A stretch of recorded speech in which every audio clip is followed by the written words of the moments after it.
Bonjour à toutes et tous.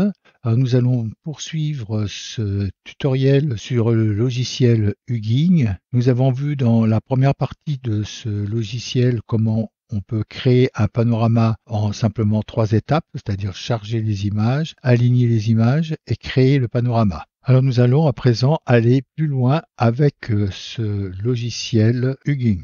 Il est possible qu'avec vos photos, lorsque vous faites ces 3 étapes, que le logiciel ne trouve pas bien les liaisons entre les points de contrôle et que vous ayez des problèmes sur le montage de votre panorama. Alors pour ceci, vous allez être obligé de poser vos points de contrôle vous-même afin d'aider le logiciel. Et sinon aussi pour les plus puristes, ceux qui veulent faire les choses de A à Z, vous allez pouvoir aussi poser tous les points de contrôle vous-même. Donc nous allons regarder d'abord dans cette première partie comment faire pour poser tous les points de contrôle nous-mêmes et nous allons voir dans une deuxième partie comment rectifier un ensemble de 2 photos qui ne s'alignent pas bien en posant vos points de contrôle vous-même. Donc je vais faire charger les images. Je vais charger les images des travaux que nous avons vus dans la première partie et que vous allez retrouver dans les fichiers sources. Et je vais faire ouvrir. Hugging me dispose mes images. Il me dit que je serait préférable que je prenne une projection cylindrique. Donc je vais prendre tout de suite la projection cylindrique. Là je suis en équilibre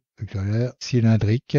Et comme nous avons vu dans les premières parties, nous avons nos 3 images qui sont alignées ici. Alors pour créer tous les points de contrôle nous-mêmes, il faudra que je clique sur Disposition.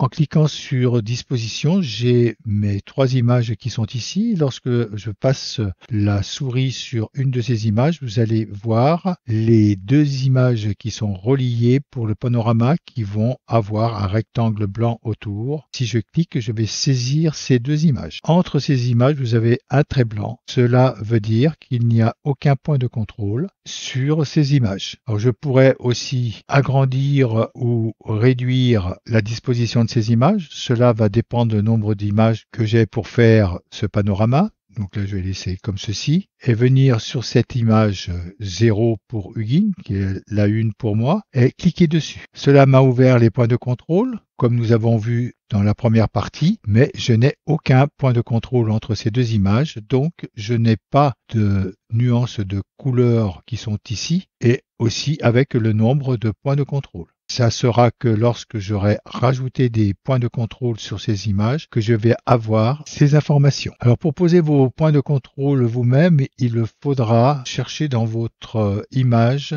des points qui sont saillants, c'est-à-dire des points par exemple clairs sur un fond sombre, afin d'aider Hugging à faire la jonction entre les 2 points de contrôle que vous allez poser. Dans cette fenêtre, il faudra que je fasse attention d'avoir ajustement précis automatique de cocher, l'ajout automatique aussi et l'estimation automatique aussi. Alors lorsque je vais poser mon premier point de contrôle, vous allez voir que je vais être obligé de poser le 2e point de contrôle sur l'image de droite. Pour poser ce point de contrôle, je vois que j'ai une tache jaune qui est ici et qui est ici. Je vais choisir cette tache jaune qui délimite bien la nuance entre le béton et cette tache de terre et je clique dessus. Hugging m'a zoomé l'endroit où j'ai posé ce point de contrôle et là je pourrais modifier éventuellement son emplacement comme nous avons vu tout à l'heure pour le centrer au milieu de ce point de terre. Alors comme vous pouvez le constater, Hugging ne m'a pas remis le 2e point de contrôle. Je vais être obligé de lui mentionner la liaison avec le point de contrôle. Donc je clique sur cette tache de terre de ce côté et Hugging m'a posé le point 0. Et à présent, je vais pouvoir faire tous mes points de contrôle. Alors pour cela, je pourrais aussi zoomer. Alors pour zoomer, comme nous avons vu, je vais cliquer sur la touche 1 de mon clavier numérique pour zoomer à 100%. Et là, pour remonter les 2 images en même temps, là, je clique sur la touche majuscule et je peux me déplacer dans les 2 images en même temps. Je vois que j'ai des autres points de terre différents là et je vais appuyer sur la touche majuscule pour quitter la liaison que j'ai entre les deux images et je vais mettre un point de contrôle. Alors là, je vais remonter ici. Ici, là j'ai des bons points. J'ai par exemple ici, là, un ton clair au milieu de béton. Donc là, je vais poser mon deuxième point de contrôle. Et vous voyez, sitôt que j'ai posé 2 points de contrôle, je trouve mon rectangle avec le nombre de 2 points de contrôle qui sont posés et la couleur rouge qui commence à apparaître. Alors comme nous avons vu tout à l'heure, au fur et à mesure que je vais poser des points de contrôle, par exemple là j'ai un tuyau rouge, là je le retrouve ici, donc je vais poser un point de contrôle dessus et à présent Hugging me les met automatiquement. Donc si je vais sur la photo de droite, je vais voir le point de contrôle que j'ai posé sur la photo de gauche. Et si je vais sur la photo de gauche, je vais voir dans le carré celle de droite. J'ai aussi ce morceau de bois là qui est saillant. Donc je vais regarder cela. Ces points-là sont des points qui sont pour Hugging des points de contrôle où il aura la facilité de faire les liaisons entre les deux. Donc là, je vais déplacer mon image, parce que là, je suis ici et je suis ici, et je vais poser un point de contrôle là au milieu. Donc, je vais poser ces points de contrôle ainsi de suite, jusqu'à ce que j'obtienne ici une valeur, soit dans les oranges ou dans les verts, qui est beaucoup mieux. Et il ne faudra pas aussi oublier de faire, lorsqu'on a posé 4-5 points de contrôle, une optimisation afin de relancer la gestion de ces points de contrôle. Il ne va pas le faire de lui-même lorsque vous allez poser les points de contrôle et faire oui. Cela va optimiser tous les points de contrôle que vous avez posés. Donc je vais continuer à poser des points de contrôle et lorsque j'aurai fini de poser tous mes points de contrôle sur cette image, je reprendrai la vidéo.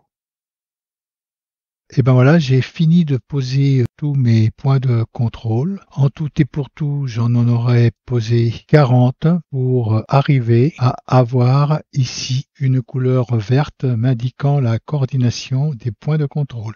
Alors à présent, je vais faire pareil sur l'autre image. Il n'y a aucun point de contrôle, donc comme sur l'autre image, je vais prendre des points sur différents endroits, dans les parties blanches aussi, et aussi sur des bouts d'arbres, comme ici, là. Cliquez mon premier point de contrôle ici sur le bout d'arbre, et là, je vais le mettre aussi dessus. Donc, je vais regarder s'ils sont pareils. Oui, et oui, les deux points de contrôle sont identiques, et maintenant, je vais pouvoir continuer à poser ces points de contrôle sans m'occuper, par exemple, sur cette partie de terre qui est ici. Quand il fait comme ça, assembler les points secs, Hugging, il n'a pas trouvé de liaison. Donc, il faudra accepter ceci et puis faire échappe pour retourner au départ. On aura notre point de contrôle, bien sûr, qu'on a posé 0 et chercher une liaison. Donc, on était ici. Je pourrais venir là sur ce point blanc qui est ici. Le mettre pile dessus. Et voilà. Donc là, il me l'a bien pris. Donc je vais continuer à mettre mes points de contrôle. Vous voyez déjà, il est passé en orange. Il est passé en il était passé en orange. Ici, il est passé en orange et là, il est passé en rouge. Je pense que c'est le fait que je capture mon écran que ce bug apparaît. Des fois, ceci va se passer automatiquement. Sinon, il faudra refaire l'optimisation pour réoptimiser ces rectangles. Donc, je vais arrêter la vidéo et je vous reprends lorsque j'aurai fini de mettre tous les points de contrôle sur ces deux images. Voilà, j'ai installé mes 23 points de contrôle sur cette image 1 et 2. Si je passe à l'image 2 et 3, je n'ai aucun point de contrôle, ce qui est logique, vu que là je suis à la dernière image et là que je suis à la première image. Maintenant que nous avons posé tous nos points de contrôle, je vais pouvoir assembler mon projet. Pour cela, je quitte sur Assemblage et cliquer sur Assembler. Alors le projet doit être enregistré, donc je vais faire Accepter. Donc ça, c'était les projets que j'avais fait déjà avant sur le premier tutoriel. Donc je vais l'enregistrer sous ce nom-là et faire enregistrer pour enregistrer mon panorama. Nous voyons l'assemblage qui se fait. Là, nous avons le traitement par l'eau. Mon panorama est créé. Je vais pouvoir fermer le traitement par l'eau et je vais l'ouvrir. Voilà le résultat de cette création. Vous voyez le travail que cela fait si on veut poser les points de contrôle nous-mêmes. Il sera préférable de laisser travailler le logiciel et de revenir dessus avec nos points de contrôle si le logiciel n'arrive pas à créer le panorama correctement lui-même. Nous allons voir un exemple à la suite de cette vidéo. Je vais charger des images. Alors je vais prendre ces 3 images et les ouvrir. Hugging me dit qu'il est préférable que je mette une projection rectilinéaire. Projection est rectilinéaire. Donc ces 3 images que j'ai prises, vous allez le voir, elles sont énormément bruitées. Je n'avais pas regardé le réglage que j'avais sur mon appareil à photo et j'étais parti en mode S pour faire ce panorama lorsqu'il aurait fallu que je sois en mode A. Mais nous allons voir tout de même, en prenant simplement les 3 clics, c'est-à-dire charger les images, on va aligner. Et ensuite, on va créer le panorama. Je vais garder tous ces critères et faire accepter. Il me demande d'enregistrer, donc je vais faire accepter. Il va l'enregistrer dans le dossier que j'avais fait qui s'appelle Seven. Donc je vais le rappeler Seven et je vais lui mettre 01 pour le premier panorama qu'on va faire. Faire enregistrer. Donc là, il m'a créé dans le dossier un fichier PTO qui s'appelle Seven1 et je vais faire enregistrer. Il enregistre le panorama. Je savais déjà, vu que ces images sont bruitées, que Hugging va avoir des difficultés à créer ce panorama correctement. Il a fini de créer le panorama. Je vais fermer cette fenêtre et aller dans le dossier où est créé le panorama et il est dans Seven. Donc ici, il a créé son fichier PTO et ici, il a créé le panorama. Je vais cliquer dessus pour l'ouvrir. Alors, à voir comme ceci, ce panorama semble être correct, mais si je zoome un peu plus, les 2 premières photos vont être bonnes, mais là, regardez sur la 3e photo, à ce point noir là, nous avons un décalage qui se fait déjà un peu au niveau du ciel ici, et là, un décalage complet ici avec les failles, et on voit cette barre, je zoome plus là, vous voyez, on voit le décalage qui est là tout le long, et là-dessous. Donc je vais fermer cette image et revenir sur Hugging.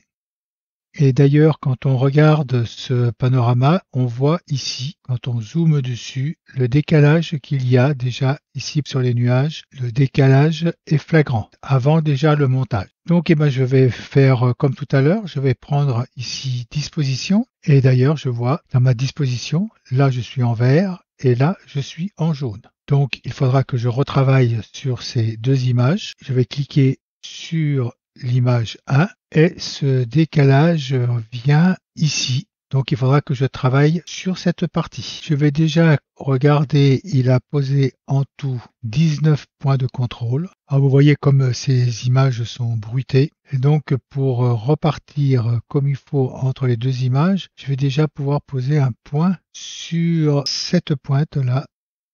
Donc je vais la mettre là dans la partie foncée et elle se remet ici dans la partie foncée. Pour voir un peu plus près, je vais zoomer à 100%. Alors pour ça, je la touche 1 du clavier. La tour ici va me donner un autre bon point de contrôle. Là, je suis dans l'angle de la tour et là aussi, c'est parfait. Ensuite, je pourrais aussi retrouver, si je prends l'alignement des failles, on appelle dans les Seven, je vais cliquer sur la touche majuscule et descendre les 2 images en même temps. Là, je reclique sur la touche majuscule pour lâcher la souris. Oui, donc, je vous disais, on appelle dans les Seven ces décrochements, ce sont ces décrochements faits en pierre pour retenir la terre, ce sont des failles. Et donc là, près de ces, je vais avoir un petit point ici, un petit point là, je vais voir s'il le prend. Ah, voilà, donc là, il ne le prend pas parce qu'il est vraiment très petit ce point. Donc, je vais faire accepter et puis échappement. Donc, je vais aller chercher un autre point. Là, j'en ai un ici, un là. On va voir s'il prend celui-ci. Bon, il veut pas. Alors, de nouveau, échappement. Il faudra que je trouve des points un peu plus flagrants pour rattraper cette partie qui est ici. Je vais avancer de ce côté, là. Là, je suis à fond. Donc là, on retrouve l'arbre. Je vais voir s'il prend cette partie-là. Je ne pense pas non plus. Je vais avoir encore un... Oui. Donc, il faudra que je me mette plutôt sur les parties vertes. Je vais mettre dans cette partie-là. Oh non, pas possible. Dans cette partie qui est ici. Non, il veut plus. Cette partie-là est trop bruitée. C'est pour ça d'ailleurs que nous avons des problèmes, je pense. Donc, je vais remonter peut-être un tout petit peu plus pour essayer de mettre un ou deux points de contrôle en plus, surtout dans la partie foncée. La partie du ciel, je préfère pas en mettre du tout. On est vraiment tout blanc.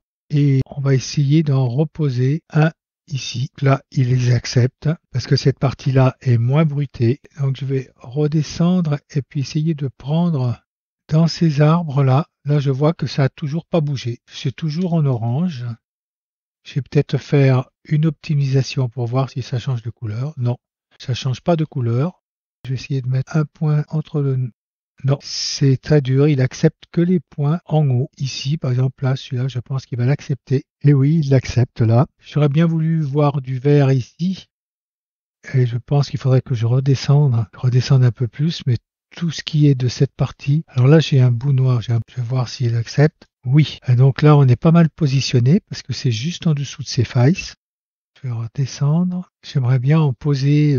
Là, j'ai un bout de blanc, mais j'ai peur que ça va être pareil que tout à l'heure, qu'il ne me l'accepte pas. Je vais aller en bas, carrément. Regardez ce que je peux trouver ici, en dessous. Donc là, les feuilles, je ne les ai pas. J'ai une partie ici. J'ai pas toutes ces feuilles. C'est bien dommage. Sinon, j'aurais pu taper dans les feuilles. Remonter. Je fais le didacticiel en même temps que vous. Hein. C'est du direct. Là, je vais pas les retrouver. Hein. Je les retrouve ici. Je vois par rapport au point 11 là. Donc, est-ce que en mettant sur celui-ci, non, il ne l'a pas pris. Donc, c'est pas la peine. Je vais faire échapper. C'est pas la peine. C'est trop bruité en bas. Donc, il ne prendra pas le point de contrôle ici. Il les prendra que en haut. Et là, en haut, j'ai mis déjà tous les points de contrôle que j'aurais pu mettre. Là, je suis au bout de cette image ici. Là, on retrouve le même arbre. Je peux essayer d'en mettre sur cette partie-là. Il va la prendre. Je n'ai toujours pas de vert, mais écoutez, je vais arrêter tout de même de poser des points de contrôle, faire encore un petit coup d'utilisation. Ça ne change pas. C'est pas grave, je vais tout de même essayer de le monter. Donc, je vais cliquer ici sur assemblage, comme on a fait tout à l'heure. Les critères, les laisser comme ça et faire assembler. Il me redemande d'enregistrer. Je vais faire accepter. Mais alors là, j'ai l'enregistrement du Seven PTO 1. On va changer de nom. Je vais l'appeler Seven 02. Enregistrer. Il m'enregistre le panorama sur le 2. Je pense que malgré que le témoin des points de contrôle était sur orange, avec tous les points de contrôle que j'ai rajoutés, nous devrions avoir un meilleur résultat qu'avec le panorama de la photo 1. Il m'est déjà arrivé qu'avec un témoin qui est à l'orange ou même au jaune, d'avoir un bon résultat à la sortie du panoramique. Voilà, il a fini, je vais fermer. Je vais retourner dans le dossier pour voir ce qu'il m'a fait. Donc, nous avons notre première image qui est ici et la Seven 02 qui est ici. Je vais l'ouvrir et je vais zoomer ici où il y avait le défaut. Vous voyez que le défaut, il est complètement parti. On ne le voit plus du tout. Si on reprend l'autre image qui était derrière, c'était la 1, Seven 1, voilà, j'ai fait une mise arrière. Et donc là, vous voyez, on voit bien le défaut. Nous avons vu comment travailler avec ce logiciel Hugging pour faire des panoramas avec nos photos. Comme vous avez pu le voir, c'est un logiciel qui est très performant. Bien sûr, il ne concurrence pas Autopano, avec lequel vous allez pouvoir réaliser de magnifiques panoramas sphériques, paraboliques. Mais si vous voulez réaliser de tels panoramas avec ce logiciel, il faudra mettre la main à votre porte-monnaie et aussi avoir une tête panoramique montée sur votre pied photo. Pour un logiciel open source comme Hugging, je trouve que celui-ci est des plus performants. Et afin de vous montrer que Hugging est des plus performants, j'ai réalisé un panorama circulaire de 22 photos. Je n'ai pas de tête panoramique, mais je l'ai fait simplement avec mon trépied que j'ai mis de niveau. Et je vais vous montrer en 3 clics le travail que va nous faire Hugging. Pour ce panorama circulaire, j'ai 22 images que j'ai tirées avec mon appareil à photo. C'était des images brutes. Et j'ai fait un montage que j'ai laissé en JPEG et j'ai fait un montage que j'ai fait en HDR. Bon, l'HDR, c'est un montage entre 3 expositions de la photo. C'était une sous-exposée, une surexposée et une en exposition normale. Quand on clique sur HDR et que je vais sur la première image, vous voyez que cette image, comme elle peut être lumineuse. Par contre, si je vais sur les JPEG et que je clique sur la première image, qui est exactement la même, mais pas travaillée en HDR, voici le résultat qu'on a en JPEG et le résultat en HDR qui est totalement différent. Alors ce que je souhaite faire, c'est voir avec le logiciel Hugging comment il prend les images HDR, parce que ce sont des images qui sont retravaillées. Donc est-il capable de reprendre ces images HDR? Je sais qu'avec Autopano, il n'y a pas de problème. Donc on va les regarder avant de travailler sur ces photos JPEG. Comment va agir Hugging? Alors pour cela, je vais ouvrir Hugging et faire charger des images. Donc ces images elles sont classées dans le dossier panoramique circulaire. Et donc là j'ai l'HDR et le JPEG. Je vais cliquer sur HDR, cliquer sur la première image, faire CTRL-A pour toutes les saisir. Donc là j'ai mes 22 images qui sont saisies et ouvrir. Bon, Game va mettre un certain temps pour les ouvrir, le temps qu'il les travaille. Pendant qu'il est en train de les ouvrir, pour le format de sortie, comme ces images sont sorties en TIFF, dans Fichier et Préférences et dans Assemblage, plutôt que de prendre l'assemblage en JPEG, je vais prendre un assemblage en TIFF et je vais faire Accepter. Donc là, Hugging m'a pris ça bizarrement. Mais je vais faire de aligner et puis en plus il semble pas avoir retravaillé les images comme je le fais avec Pano Pro et là je vois que les images sont restées vraiment très claires. On va voir ce qu'il fait en sortie. Je vais faire aligner, donc là il va travailler, il va mettre, il y a 22 images, il va mettre pas mal de temps, du moins 5 à 6 minutes pour tout sortir ces images. Je vais arrêter la vidéo et je vous reprends sitôt que Hugging aura fini l'exécution de l'assistant. Là, il est en train de finir ses opérations et il vient de finir et là, il est en train de classer les images. Donc, il a quand même trouvé les premières images, mais par contre, il les garde très claires. C'est vraiment très clair et je pense que Hugging ne doit pas prendre l'HDR en compte. Mais je vais quand même continuer à créer le panorama pour voir ce que ça donne. Créer le panorama. Donc je vais garder tous les critères par défaut et faire accepter. Il va me demander d'enregistrer mon travail, donc je vais enregistrer sur HDR et faire enregistrer. Donc il m'enregistre dans panoramique circulaire et dans le dossier HDR. Donc il ne viendra pas se mélanger avec le dossier JPEG et enregistré. Donc il m'a créé son dossier PTO HDR et là-dessus je vais faire enregistrer. Là ça va être identique. Hugging va mettre du temps pour créer ce panorama. Donc je vais arrêter la vidéo et je la reprendrai sitôt que Hugging a fini. Et ben voilà, Hugging a monté le panorama. Donc je vais fermer cette fenêtre, retourner sur le dossier où il a enregistré notre panorama HDR au formatif. Je vais cliquer dessus pour l'ouvrir et regardez. Donc, vous voyez, il peut très bien travailler avec des photos HDR. Par contre, là, je vois que je n'ai pas une tête panoramique, donc la Vierge qui est en haut, les personnes qui habitent dans le Gard connaissent cet endroit, c'est l'Ermitage, et donc j'aurais voulu avoir sur ce panoramique la statue qui est en haut. Bon, on va regarder ce que cela donne en JPEG. Donc je vais fermer cette fenêtre et aller rouvrir Hugging. Donc je vais faire fichier et faire un nouveau fichier. Et à présent je vais recharger les images. Et là, je vais partir d'ici et je vais prendre les images JPEG. Venir sur la première, refaire CTRL-A pour toutes les saisir et ouvrir. Par contre, tout à l'heure, je l'ai mis dans les préférences. L'assemblage, je l'ai mis en TIFF.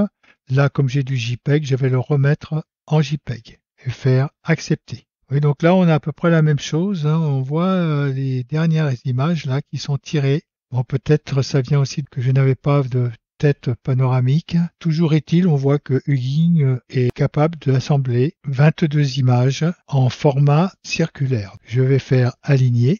Il recommence. Je vais faire comme tout à l'heure, arrêter la vidéo et la redémarrer quand il aura fini d'exécuter l'assistant.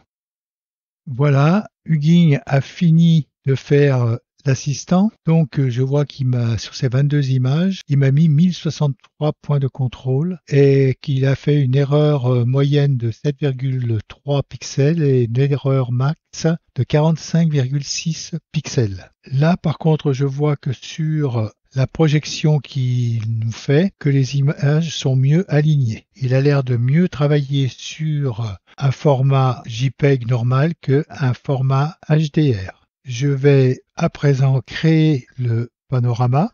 Donc là, le format JPEG, oui, j'aurais pu le changer tout à l'heure en TIFF aussi, et faire accepter. Accepter. Donc là, je suis dans le dossier JPEG. Donc celui-ci, je vais l'appeler JPEG aussi. Et faire enregistrer. Il m'a mis son fichier PTO ici et enregistrer. Donc là, c'est pareil, il va mettre du temps à faire ce travail. Je pense que avec le format JPEG, c'est-à-dire le format que avec mon appareil à photo, j'avais tiré 22 photos sous-exposées, 22 photos surexposées et 22 photos en exposition normale. Donc le JPEG, je l'ai tiré avec ces 22 photos d'exposition normale que j'ai créé avec mon appareil afin de les transformer en JPEG pour que Hugging puisse travailler avec. Voilà, je vais arrêter la vidéo.